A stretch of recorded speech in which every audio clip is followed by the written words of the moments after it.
Welcome to Energy Stew. This is Peter Roth, your host. And I'd like to ask you, what does language mean to you for clarity and purpose? How are you getting through your life, speaking whatever languages you speak, in whatever terms they offer you? Because so much of our reality is based on how we speak and know and hear words and descriptions. And in order to understand this better and maybe help us even speak to each other better is in general in life is our guest, an author and a wonderful consciousness professor, somebody who really takes thinking very seriously. I'm so glad. Christian de Quincey, welcome back to Energy Stew.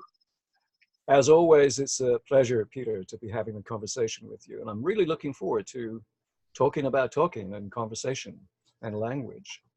Right, because I think that's what confuses so many people, is that we seem to be speaking different languages, even though we might even be saying the same words. We hold them differently. And that's so much having to do with our conditioning. And, I'm thinking of words that are being bandied around in the political environment nowadays and how people get plugged in and lose perspective because we're so plugged into the propaganda, the way that we've been manipulated by it. I don't think we have clarity.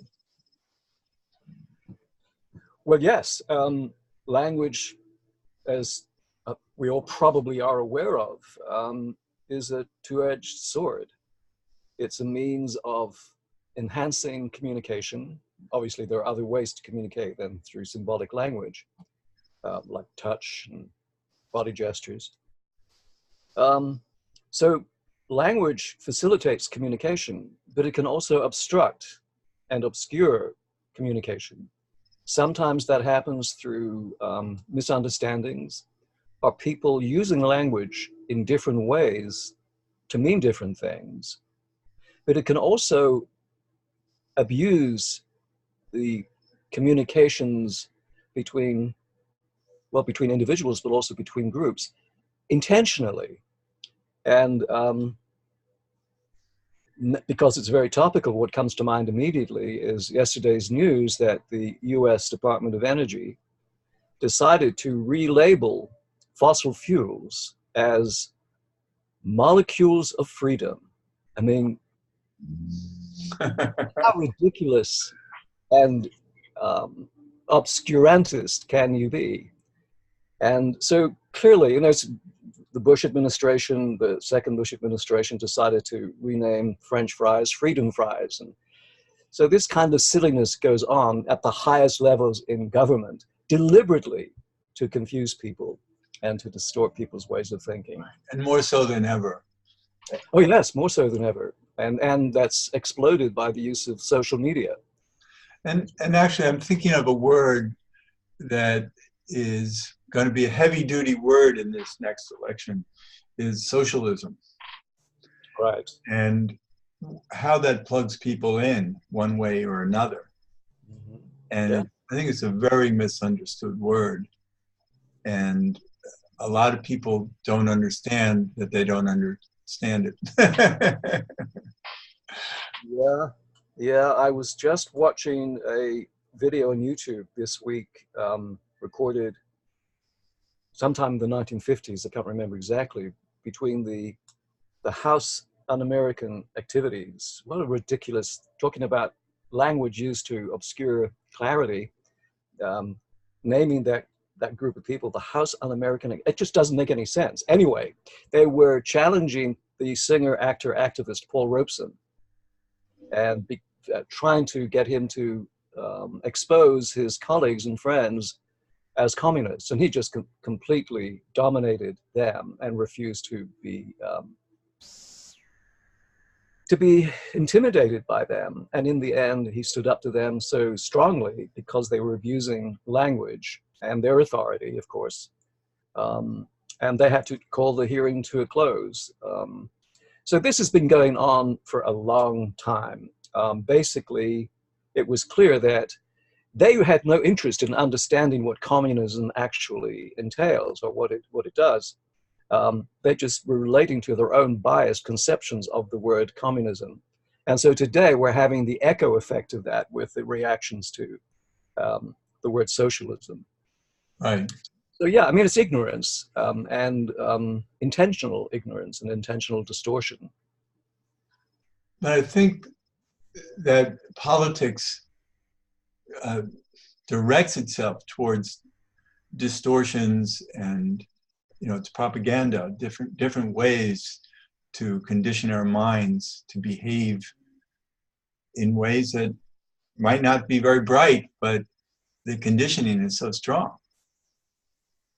Yeah, and what is one of the current phenomena that is just bizarre to me is that it, at least through my eyes and through the language game that I'm involved in, it is absolutely clear that the current White House administration is ripping off the very people that put them into office and will continue to do so and will cover it up with more distorted language so that the people being affected by the current policies will still will still re-elect the commander-in-chief back into the Oval Office, even though it's against their own best interests. Right. But research has shown that Republicans, in general, hold more fear than others. And because they're so fearful, they can be more easily swayed. Right. And of course, there's a major aspect of this whole language issue that's come up in the past few years, which is the issue of fake news, again, amplified by social media. And of course, the accusation of fake news is used just as a smokescreen, as a defense against the truth coming out. But then there's a larger issue of what is the truth? Who decides what the truth is? Now, philosophically, that is not an easy question to answer if it's answerable at all. I've recently been rereading a book by the philosopher Richard Rorty called Philosophy and the Mirror of Nature. And he's basically making a case, a very complicated case, but I'll try to simplify it, that ever since Descartes, with his focus on the mind being interior and the body being exterior, this subject-object split, and the notion that the mind, that we kind of look inside and see the world reflected on the inner mirror that Rorty refers to as our glassy essence. I believe that was a phrase that was originally used in Shakespeare. Anyway, he severely critiques this whole idea of this inner glassy mirror that reflects the world that we see. And if we want to know what's really true, we just need to look inside and get clarity on what's going on in our own minds, and that will reveal the truth. Well, Rorty is saying there is no inner mirror. There's no evidence for anything like that. And that whole idea of using visual metaphors to describe the mind ever since Descartes has really done a great disservice to philosophy and to people's understanding of what truth is and what knowledge is in general. So he's saying there is no way to establish the quote-unquote real truth, because one person's truth is constructed within the language and context that they use to using that language, which can be very different, even though they both might be speaking English or both might be speaking German or French or whatever. They're still speaking radically different languages in the sense of they're speaking from within different vocabularies with different meanings, and then different rules on how to use the vocabulary. So every language game, this is what the philosopher Wittgenstein called them, language games, is a set of rules and conventions that a group of people use to communicate. And once they adhere to the rules, they can more or less communicate effectively. So if we are to think of a language game, something like a sports game, where there are rules and regulations and conventions, and somebody might be speaking from a baseball language game, to use this metaphor analogy, and somebody from a football language game. Well, clearly, if they're speaking from within a different set of rules and regulations, you cannot apply the rules of baseball to the rules of football and vice versa. So there's always going to be major discrepancies if they're trying to communicate about some specific point related to one of their games from a different game. Well, there are always going to be relative realities that are different for different people, for different purposes. Yeah. And yet, I think of language as holding meaning, which is why that we can interpret one language into another, you know, to know that what we say in English can be said in any other language in the world, because those languages will hold the same meanings. Well, they may or they may not. And again, that depends on the language game context that those words and sentences and statements are expressed in. Right. So for example, one of the points that that philosophers of language make is that we talk about, you know, translation from French to English or between one national language and another, but there's no way, there's no external adjudicator to ever tell us, is this particular translation more accurate than some other translation? So they basically critique the whole notion of translation and replace it with interpretation. So each one of us interprets what we hear within the language game that we're accustomed to operating within. Right.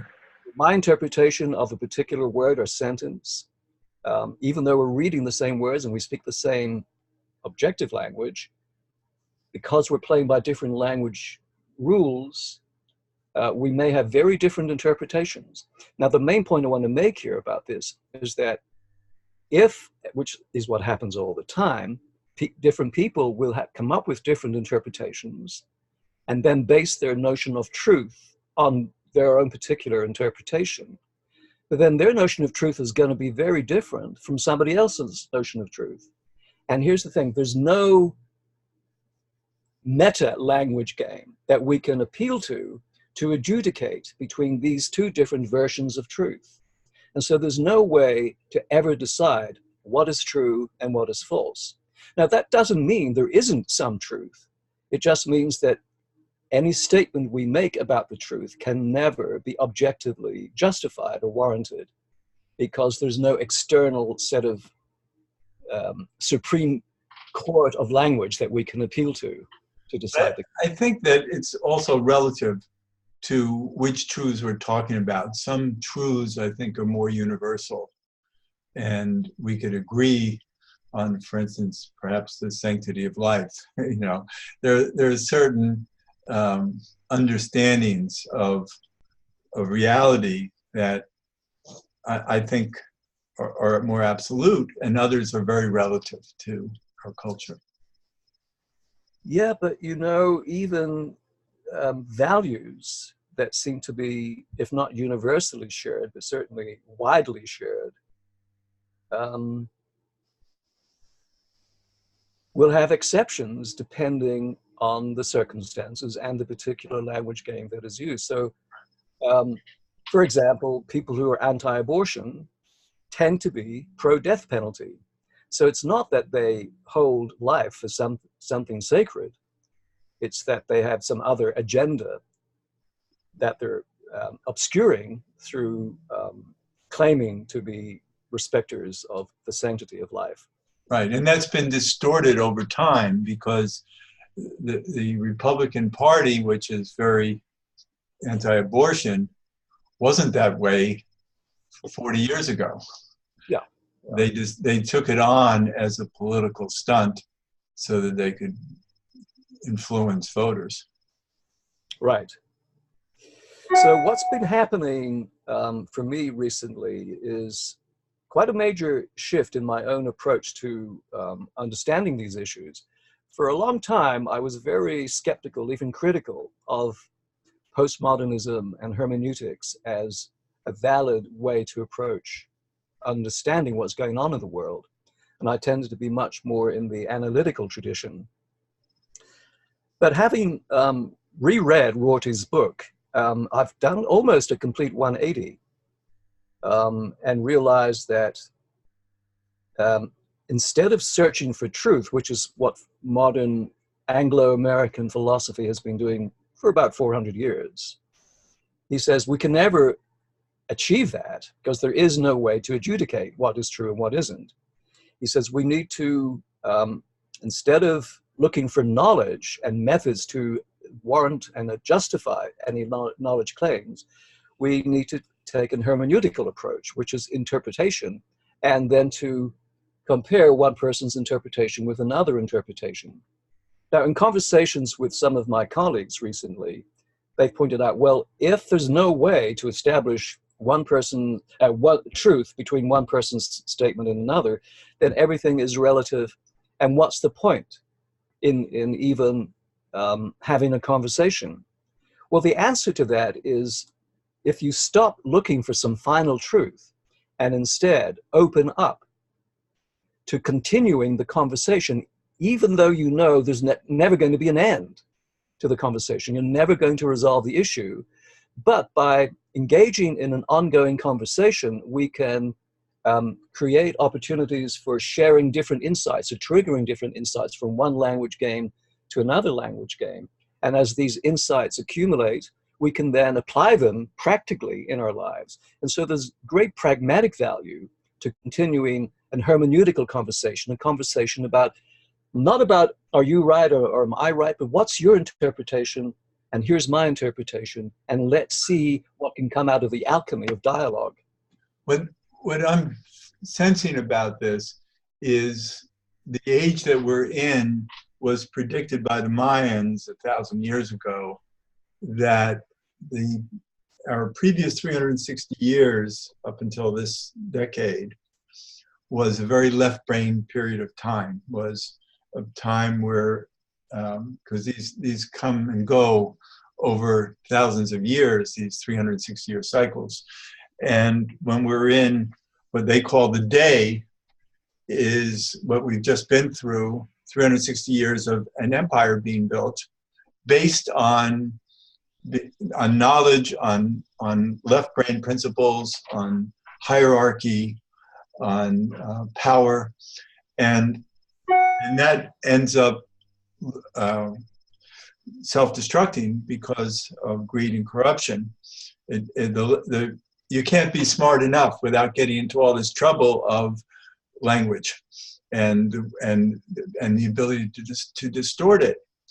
So now, according to the Mayans, we're going into 360 years of night, and in 360 years of night, we can't use the same principles of knowledge, of an external reality being the ultimate benefit.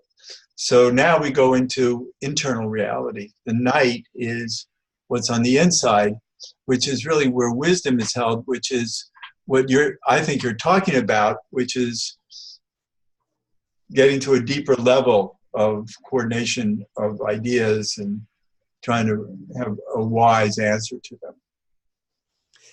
Yeah, well, really what I'm talking about, or attempting to talk about with some clarity, perhaps not doing a very good job of that, is to shift from looking for knowledge as truth to knowledge as what works in my life, in the community's life.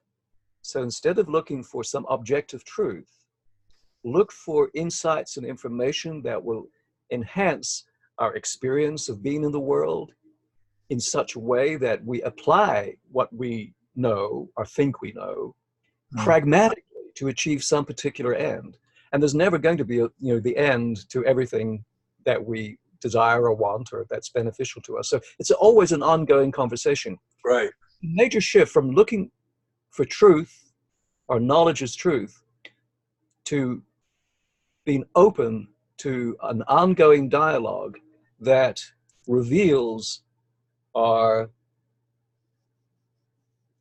well, I guess reveals different insights that we can then apply in our own lives in a pragmatic way that enhances. So another way of thinking of it's the difference between, in philosophy at least, between searching for justification for truth and knowledge as a way to edify, to enhance the experience of being in the world. Right. Two very, very different agendas. It adds to the conversation, but the idea is to apply wisdom to it. And wisdom is unending and dynamic, that the job is never done. So there is no ultimate truth to wisdom, because then that would become knowledge. And it doesn't lock, it can't lock itself in, because there's always the next problem to solve. I like that. What that conjures for me is, at one point in this conversation, I was going to ask if, do you have a clear definition of wisdom? I don't need to ask that, because what I got from what you just said is that wisdom is, it's not an accumulation of different facts. Wisdom is a stance or an attitude to our relationship to the world and our relationship to other people. So wisdom is more of a existential stance than a collection of facts. Although with wisdom, we do need to take action and not base it on pure knowledge, where we could be confused with another person's point of view. Right, right. Yeah. So we're always going to be in discovery, and it looks like, we're meeting a path to a fire right now that's going to, I don't know what it's going to light up, but it's, I think in evolution, it lights up our inner, let's call it inner truth, our, where wisdom takes us, so that we can at least feel grounded. And I think we also probably need to factor in what are often referred to as altered states of consciousness. I prefer to refer to them as alternative states of consciousness. And the reason for that is the idea of altered states of consciousness implies that these other states are distortions or alterations of the fundamental basic state of consciousness, which typically tends to be wide awake, rational consciousness, as if these other forms are less than the normal grounded state of consciousness. If we use the phrase alternative states of consciousness, we're not privileging any particular state. We're acknowledging the fact that we can shift from one state to another. And I think part of the benefit of long-term psychospiritual practice is developing the ability to shift from one alternative to another alternative, depending on circumstances and context. So that's why I prefer to use the phrase alternative states of consciousness rather than altered. It's hard to describe what that does to our minds in order to proceed more correctly in life, because we have a broader scope of consciousness. Right. And so one of the responses to the issue of there being no method to decide one version of truth from some other version of truth, and therefore it looks like everything is relative. Some people take the view that, well, in these higher states of consciousness, we can see through the obscurities, we can see clearly, and so there is a way to transcend the limitations of language by entering these alternative states of consciousness, these higher states of consciousness. And I agree with that. I've experienced it myself. But what I also know is that when that alternative state of consciousness comes to an end and I return to my usual state of consciousness, I'm now back in the domain of language. And so for me to express and communicate whatever insights I had in these altered states of consciousness, alternative states of consciousness, I have to come back to the domain of language. I have to enter some language game. Right. As soon as I do that, I realize the language is insufficient to communicate whatever clarity and insights I had in this alternative state of awareness. And so it's not really we can enter these states and get greater clarity, but we still have to return to the domain of language if we want to communicate the Right. experience there. So there's more to understand about this, and we're getting right close to the end of the show. Oh. And I think we can talk more in the future, because it'd be interesting to understand consciousness through the prism of expanded consciousness, of using psychotropic substances and seeing life through a different awareness. Then how do you bring it back into practical use? Right. Yeah. Good. Good. We'll have some more work to do together. That's good. So thank you. Is there a website that people can go to? They can go to ChristianDeQuincey.com, and De Quincey is DeQuincey.com. Great.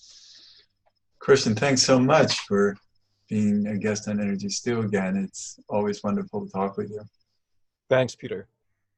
And this is Peter Roth, your host of Energy Stew at prn.fm. I can be reached at peter@heartriver, HEART, or heartriver.org. I'd love to hear from you, and thanks so much for listening.